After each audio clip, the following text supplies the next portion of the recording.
ಜಂಟಿ ಅಧಿವೇಶನ ಫೆಬ್ರವರಿ 23 ತನಕ ವಿಧಾನಮಂಡಲ ಅಧಿವೇಶನ ನಡೆಯುತ್ತೆ. ಅಂದೇ ಜಂಟಿ ಸದನ ಉದ್ದೇಶಿಸಿ ರಾಜ್ಯಪಾಲರು ಭಾಷಣ ಮಾಡ್ತಾರೆ. ಫೆಬ್ರವರಿ 12ರಿಂದ ವಿಧಾನಮಂಡಲ ಜಂಟಿ ಅಧಿವೇಶನ ಶುರುವಾಗುತ್ತೆ. ಫೆಬ್ರವರಿ 23 ತನಕ ವಿಧಾನಮಂಡಲ ಅಧಿವೇಶನ. ಅವತ್ತಿನ ದಿನಾನೇ ಜಂಟಿ ಸದನವನ್ನ ಉದ್ದೇಶಿಸಿ ರಾಜ್ಯಪಾಲರು ಭಾಷಣವನ್ನ ಮಾಡ್ತಾರೆ. ಫೆಬ್ರವರಿ 16ಕ್ಕೆ ರಾಜ್ಯ ಬಜೆಟ್ ಮಂಡನೆ ಕೂಡ ಆಗುತ್ತೆ. ಫೆಬ್ರವರಿ 12ರಿಂದ ವಿಧಾನಮಂಡಲ ಜಂಟಿ ಅಧಿವೇಶನವಾಗುತ್ತೆ ಅನ್ನುವಂಥ ಮಾಹಿತಿ ಈಗ ಲಭ್ಯವಾಗಿದೆ. 23 ತನಕ ವಿಧಾನಮಂಡಲ ಅಧಿವೇಶನ. ಮೊದಲಿಗೆ ರಾಜ್ಯಪಾಲರು ಭಾಷಣವನ್ನ ಮಾಡ್ತಾರೆ. ಜಂಟಿ ಸದನಗಳನ್ನ ಉದ್ದೇಶಿಸಿ ಭಾಷಣ ಮಾಡ್ತಾರೆ. ಫೆಬ್ರವರಿ 16ನೇ ತಾರೀಕು ರಾಜ್ಯ ಬಜೆಟ್ ಮಂಡನೆ ಕೂಡ ಆಗುತ್ತೆ. ಫೆಬ್ರವರಿ ಅಥವಾ ಮಾರ್ಚ್ ತಿಂಗಳಲ್ಲಿ ಪ್ರತಿ ವರ್ಷ ಕೂಡ ಬಜೆಟ್ ಮಂಡನೆಯಾಗುತ್ತೆ. ಫೆಬ್ರವರಿ ತಿಂಗಳು ಬಜೆಟ್ ಮಂಡನೆಗೆ ಈಗ ಸಮಯ ದಿನಾಂಕವನ್ನ ನಿಗದಿ ಮಾಡಿಕೊಂಡಿದ್ದಾರೆ. ಅಂದೇ ಜಂಟಿ ಸದನವನ್ನ ಉದ್ದೇಶಿಸಿ ರಾಜ್ಯಪಾಲರು ಭಾಷಣ ಮಾಡ್ತಾರೆ. ಫೆಬ್ರವರಿ 16ಕ್ಕೆ ರಾಜ್ಯ ಬಜೆಟ್ ಮಂಡನೆ ಆಗುತ್ತೆ. ರಾಜ್ಯ ಬಜೆಟ್ ಏನಿದೆ, ಈ ಬಾರಿಯ ಬಜೆಟ್ ಸಿದ್ದರಾಮಯ್ಯನವರಿಗೆ ಒಂದು ರೀತಿಯಾಗಿ ಚಾಲೆಂಜಿಂಗ್ ಬಜೆಟ್ ಅಂತಾನೆ ಹೇಳ್ಬಹುದು.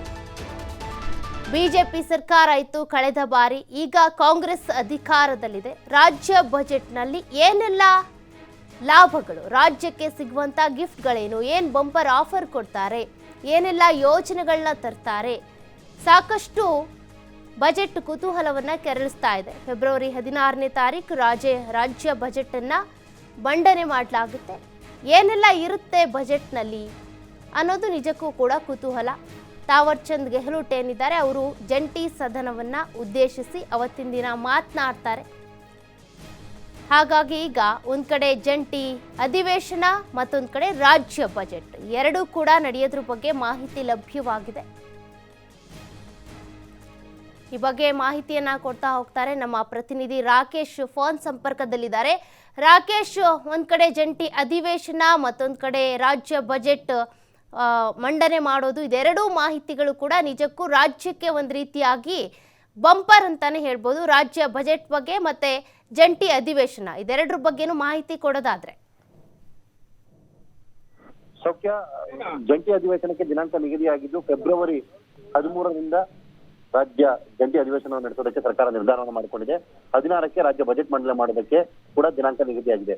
12ನೇ ತಾರೀಕಿನಂದು ರಾಜ್ಯಪಾಲರು ಜಂಟಿ ಅಧಿವೇಶನ ಉದ್ದೇಶಿಸಿ ಭಾಷಣವನ್ನ ಮಾಡಲಿದ್ದಾರೆ. ಇದಾದ ಬಳಿಕ ಫೆಬ್ರವರಿ 23ರವರೆಗೆ ಜಂಟಿ ಅಧಿವೇಶನ ನಡೆಯಲಿದೆ. ಬಜೆಟ್ ಅಧಿವೇಶನ ಕೂಡ ಇದಾಗಿರೋದ್ರಿಂದಾಗಿ ಹೊಸ ವರ್ಷದಲ್ಲಿ ಸರ್ಕಾರ ಮತ್ತಷ್ಟು ಹೊಸ ಕೊಡುಗೆಗಳನ್ನು ನೀಡುತ್ತೋ ಅಥವಾ ಜವಾಬ್ದಾರಿಯುತ ಬಜೆಟ್ ಅನ್ನ ಮಂಡನೆ ಮಾಡುತ್ತೋ, ಗ್ಯಾರಂಟಿ ಯೋಜನೆಗಳ ಭವಿಷ್ಯ ಏನಾಗಲಿದೆ ಅನ್ನುವಂತ ಪ್ರಶ್ನೆಗಳೆಲ್ಲವೂ ಕೂಡ ಈ ಬಜೆಟ್ ಅಲ್ಲಿ ಉತ್ತರ ಸಿಗಲಿದೆ.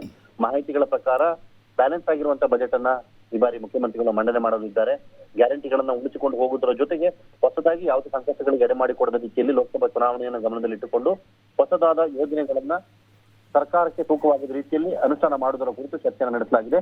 ಹಾಗಾಗಿ ಹೆಚ್ಚು ಹೊರೆಯಾಗದ ರೀತಿ, ಸಾರ್ವಜನಿಕರಿಗೆ ತೊಂದರೆಯಾಗದ ರೀತಿ ಬಜೆಟ್ ಅನ್ನ ಮಂಡಿಸುವುದಕ್ಕೆ ರಾಜ್ಯ ಸರ್ಕಾರ ಕೂಡ ನಿರ್ಧಾರ ಮಾಡಿಕೊಂಡಿದೆ. ಈ ಹಿನ್ನೆಲೆಯಲ್ಲಿ ಜಂಟಿ ಅಧಿವೇಶನದಲ್ಲಿ ಈ ಎಲ್ಲಾ ವಿಚಾರಗಳು ಬಹಳ ಹೇಳ್ತಿದೆ.